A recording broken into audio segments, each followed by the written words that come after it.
Lahore high court में CCD की जानिब से मुबैना पुलिस मुकाबले के खिलाफ केस की समाअत अदालत हुकूम पर आईजी पंजाब पेश हुए। चीफ जस्टिस आलिया नीलम ने फरहत बीबी की दरख्वास्त पर समाअत की है। समाअत का हवाल जानेंगे, मोहम्मद अशफाक हमारे साथ मौजूद हैं। जी मोहम्मद अशफाक, समाअत का हवाल बताइएगा।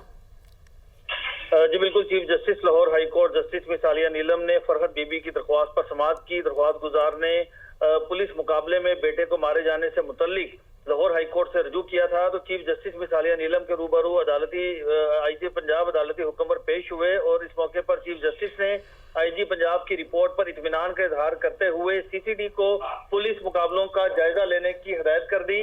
अदालत ने यह भी कहा कि मुबैना पुलिस मुकाबलों के खिलाफ एक रोज में 50 दरख्वास्तें आ रही हैं।